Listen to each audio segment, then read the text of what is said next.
உண்மையிலே இந்த ஜனாதிபதியை தேர்ந்தெடுக்கிறது அமெரிக்க மக்களா இல்லை அமெரிக்கன் பியூரோக்ரஸியா?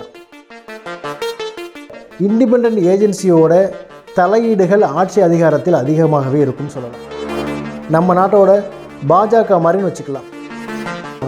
முன்னாள் ஜனாதிபதி ஜான் எஃப் கென்னடி கொல்லப்பட்டது. ஜனாதிபதி ஒரு பொம்மை மாதிரி செயல்படணும். மன்மோகன் சிங் காலத்தில் பார்த்திங்கன்னா அவரால் தனித்து எந்த ஒரு முடிவு, ஏன்னா ஏற்கனவே காஷ்மீர் விவகாரத்தில் பாகிஸ்தானுக்கு ஆதரவாக கருத்து சொல்லியிருந்தாங்க. சிறிய அளவில் உலகப்போர் ஏற்படக்கூட வாய்ப்புகள் உண்டு.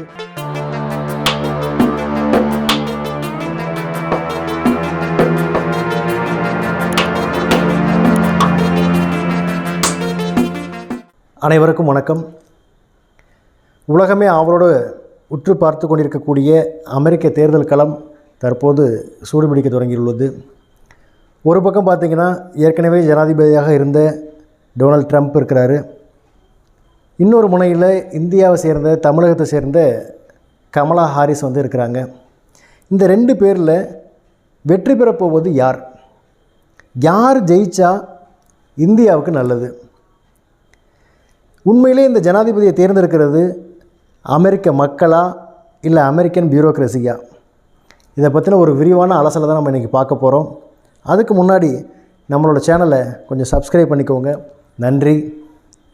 பொதுவாக அமெரிக்க தேர்தல் தேதிங்கிறது ஏற்கனவே ஃபிக்ஸ் பண்ண ஒரு டேட்டு. உதாரணமாக இப்போ இந்தியாவில் எப்படி ஆகஸ்ட் 15ங்கிறது சுதந்திர தினம், ஜனவரி 26ங்கிறது குடியரசு தினங்கிறது நம்ம எல்லாருக்குமே தெரியுமோ, அதே மாதிரி அமெரிக்காவை தேர்தலை பொறுத்த வரைக்கும் ஒவ்வொரு லீப் இயர்லேயும் நவம்பர் மாதம் முதல் செவ்வாய்க்கிழமை அங்கே அமெரிக்க அதிபருக்கான தேர்தல் நடைபெறும். ஸோ இதனால் உங்களுக்கு அடுத்தடுத்த எலெக்ஷன் எப்போ வருங்கிறது எல்லாருக்குமே தெரியும். அதே மாதிரி அங்குள்ள மக்கள் அமெரிக்க ஜனாதிபதிக்கு நேரடியாக வாக்கு செலுத்தி அமெரிக்க ஜனாதிபதியை தேர்ந்தெடுக்கிறாங்க. இப்போ நம்ம இந்தியாவில் இருக்கிற மாதிரி நம்ம எம்பிக்கு ஓட்டு போட்டு அவங்க பிரதமரை தேர்ந்தெடுக்கிற மாதிரியான ஒரு முறை அங்கே கிடையாது. அங்கே ஜனாதிபதிக்கு தான் அதிகமான அதிகாரம் உண்டு. மக்கள் 2 வாக்குகள் செலுத்துவார்கள். ஒன்று ஜனாதிபதிக்கான நேரடி வாக்கு, இன்னொன்று செனட் மெம்பர்ஸ் என்று சொல்லக்கூடிய இப்போ நம்ம ஊரில் இருக்கக்கூடிய எம்பிஸ் மாதிரியான அந்த உறுப்பினர்களுக்கு ஒரு வாக்கு. இப்படி 2 வாக்குகள் செலுத்துவாங்க.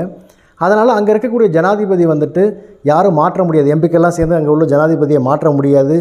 ஒருவேளை அந்த ஜனாதிபதி இறந்து போனால் கூட, பதவியில் இருக்கும்போது இறந்து போனால் கூட துணை ஜனாதிபதி ஜனாதிபதியை பதவி ஏற்றுப்பாங்க.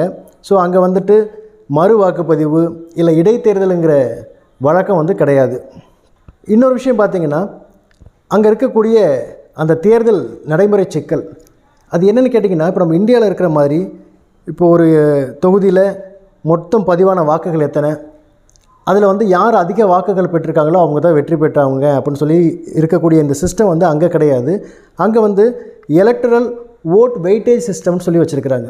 இது என்ன அப்படின்னு கேட்டிங்கன்னா, ஒவ்வொரு மாநிலத்திற்கும் அங்கே இருக்கக்கூடிய அந்த மக்கள் தொகையை அடிப்படையாக கொண்டு அந்த ஓட்டோட மதிப்பு மாறும். இது எப்படி சொல்லலாம்னா, உதாரணத்துக்கு இப்போ நம்ம இந்தியாவில் பார்த்திங்கன்னா உத்தரப்பிரதேசத்தில் மக்கள் தொகை அதிகம். உதாரணமாக உத்தரப்பிரதேசத்தில் ஒரு வாக்கோட மதிப்பு 50ன்னு வச்சுக்கிட்டோம்னா, தமிழ்நாட்டில் ஒப்பிடும்போது அதோட மதிப்பு 25ன்னு குறையும். ஏன்னா அந்த மக்கள் தொகையை பொறுத்து இந்த மதிப்பு மேலே ஏறும் இல்லை கீழே குறையும். இப்படி எல்லா மாநிலங்களோட மதிப்பையும் கூட்டி வரும்போது இந்த வெற்றி வாய்ப்புங்கிறது மாறுபடும். இதுதான் அங்கே இருக்கக்கூடிய ஒரு மிகப்பெரிய குழப்பத்திற்கும் காரணம்னு சொல்லலாம். ஏன்னா போன முறை பார்த்திங்கன்னா இப்போ இருக்கக்கூடிய அதிபர் ஜோ பைடனுக்கும் டொனால்ட் ட்ரம்ப்புக்குமே எகைன் போட்டி வந்தது. டொனால்ட் ட்ரம்ப் தான் ஜெயிப்பாருங்கிற ஒரு கட்டம் வரும்போது பார்த்திங்கன்னா கடைசியாக பார்த்தா பைடன் தான் ஜெயித்தார். ஸோ இதுதான் அங்கே இருக்கக்கூடிய அந்த நடைமுறை சிக்கல். அமெரிக்காவை பொறுத்த வரைக்கும் பார்த்திங்கன்னா அங்கே 2 கட்சிகள், முக்கியமான கட்சிகள். ஒன்று குடியரசுக் கட்சி என்று சொல்லக்கூடிய ரிப்பப்ளிக்கன் பார்ட்டி, இன்னொன்று ஜனநாயக கட்சி என்று சொல்லக்கூடிய டெமோக்ராட்டிக் பார்ட்டி. இது போக அங்கே இன்னும் சில சிறிய கட்சிகள் இருந்தாலுமே அவைகளால் ஓட்டுகளை பிரிக்க முடியுமே தவிர ஆட்சி அமைக்கக்கூடிய அளவுக்கு செல்வாக்கு இல்லாத கட்சிகள். இதில் குடியரசுக் கட்சியை எடுத்துக்கிட்டோம்னா வலதுசாரி சிந்தனை கொண்டவர்கள், அதாவது நாட்டின் வளர்ச்சிக்கும் முதலாளித்துவத்துக்கும் முக்கியத்துவம் கொடுக்குறவங்க. அதாவது ஒரு நாட்டில் தொழில் வளம் நல்லா இருந்தால் மட்டும்தான் வேலை வாய்ப்புகள் பெருகும், அதன் மூலம் அவங்க நாட்டோட மக்களின் வாழ்க்கை தரம் உயரும் என்று நம்பக்கூடியவர்கள் இந்த குடியரசுக் கட்சியினர். உதாரணமாக சொல்லணும்னா நம்ம நாட்டோட பாஜக மாதிரின்னு வச்சுக்கலாம். அடுத்ததாக டெமோக்ராட்டிக் பார்ட்டி எடுத்துக்கிட்டோம்னா அவங்க கம்யூனிசமும் முதலாளித்துவமும் கலந்த கொள்கை மாதிரி. உதாரணமாக இந்தியாவில் எப்படி நம்ம சிறுபான்மையினருக்கு முக்கியத்துவம் கொடுத்து அவங்களோட ஓட்டை வந்துட்டு வாங்குறதுக்கு முயற்சிகள் பண்ணுறாங்களோ, அதே மாதிரி அங்கே வந்துட்டு அமெரிக்காவில் வெளிநாட்டிலேருந்து வந்து இருக்கக்கூடிய அந்த மக்களுக்கு ஓட்டுரிமை கொடுத்து அவங்களுக்கு பல சலுகைகளை கொடுத்து இலவசங்களை கொடுத்து அவங்களோட ஓட்டுகளை வந்துட்டு கவர நினைப்பாங்க. குடியரசுக் கட்சி ஆட்சியில் இருக்கும்போது பார்த்திங்கன்னா அவங்களோட நாட்டோட வளர்ச்சிக்கு முக்கியத்துவம் கொடுப்பாங்க, பெரிய பெரிய திட்டங்களை வந்து தீட்டுவாங்க. மற்ற நாடுகளோட விஷயங்களில் தலையீடு வந்து கொஞ்சம் குறைவாக இருக்கும். இதே டெமோக்ராட்டிக் பார்ட்டி எடுத்துக்கிட்டிங்கன்னா பெரிய திட்டங்கள் எதுவும் இருக்காது, மற்ற நாடுகளோட விஷயங்களில் தலையீடுகள் அதிகமாக இருக்கும். அடுத்து ஒரு முக்கியமான விஷயம், அங்கே என்ன தான் 2 பெரிய கட்சிகள் இருந்தாலுமே அமெரிக்கன் பியூரோக்ரசி என்று சொல்லக்கூடிய இண்டிபெண்டன்ட் ஏஜென்சிஸ், உதாரணமாக சொல்லணும்னா சென்ட்ரல் இன்டெலிஜென்ஸ் ஏஜென்சி என்று சொல்லக்கூடிய CIA, federal bureau of investigation என்று சொல்லக்கூடிய FBI போன்ற இண்டிபெண்டன்ட் ஏஜென்சியோட தலையீடுகள் ஆட்சி அதிகாரத்தில் அதிகமாகவே இருக்கும் சொல்லலாம். தலையீடுகள்னு சொல்கிறத விட குறுக்கீடுகள்னு சொல்லலாம். அந்த அளவுக்கு இவங்களோட அதிகாரம் அங்கே வலிமையானது. அதாவது இந்த பியூரோக்ரசிஸ் வந்து பார்த்திங்கன்னா அடுத்த 50 ஆண்டுகளுக்கு அமெரிக்காவை எப்படி இருக்கணும், என்ன பண்ணணுங்கிற ஒரு பெரிய ஸ்ட்ராட்டஜியை வச்சுருப்பாங்க. இந்த ஸ்ட்ராட்டஜியை மீறி ஜனாதிபதியே செயல்பட முடியாது. ஒருவேளை அப்படி மீறிய ஜனாதிபதி செயல்பட்டால் அவரை கொல்லக்கூட இவங்க தயங்க மாட்டாங்க. அந்த அளவுக்கு இந்த அமைப்பு வந்து வலிமையானது. உதாரணமாக சொல்லணும்னா முன்னாள் ஜனாதிபதி ஜான் எஃப் கென்னடி கொல்லப்பட்டது, முன்னாள் ஜனாதிபதி நிக்சன் வந்துட்டு அமெரிக்க வரலாற்றிலே முதல் முறையாக பதவியில் இருந்து தூக்கி அடிக்கப்பட்டது. இப்போ சமீப காலமாக கூட பார்த்திங்கன்னா டொனால்ட் ட்ரம்ப் மேலே பல வழக்குகளை வந்து போட்டிருக்கிறாங்க. ஒரு முறை அவருக்கு கொலை முயற்சி கூட நடந்தது, ஆனால் அதிர்ஷ்டவசமாக வந்து அவர் உயிர் தப்பிட்டார். இப்படி ஆளுமை மிக்க மக்கள் செல்வாக்குள்ள நபர்கள் அமெரிக்க ஜனாதிபதியாக வருவதை இந்த அமெரிக்கன் பியூரோக்ரசி அமைப்பினர் விரும்புவதில்லை. என்ன காரணம்னா ஜனாதிபதி தன்னிச்சையாக எந்த ஒரு முடிவும் எடுப்பதில் இவர்களுக்கு உடன்பாடு கிடையாது. இன்னும் சொல்லணும்னா ஜனாதிபதி ஒரு பொம்மை மாதிரி செயல்படணும் அப்படிங்கிறது தான் அவங்க வந்து விரும்புவாங்க.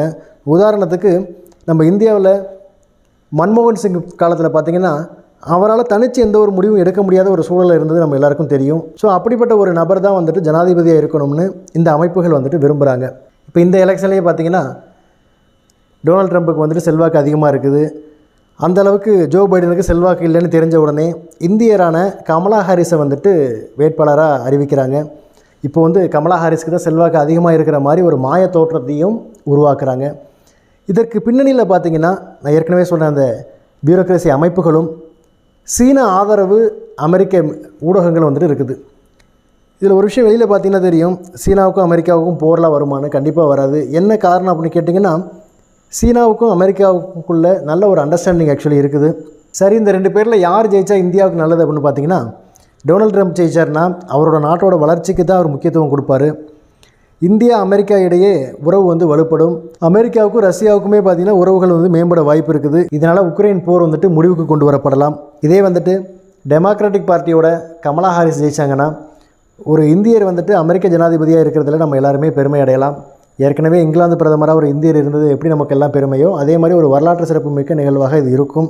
ஆனால் கமலா ஹாரிஸ் ஜனாதிபதி ஆனாங்கன்னா இந்தியாவுடனான உறவு வந்துட்டு விரிசல் ஏற்பட வாய்ப்பு உண்டு.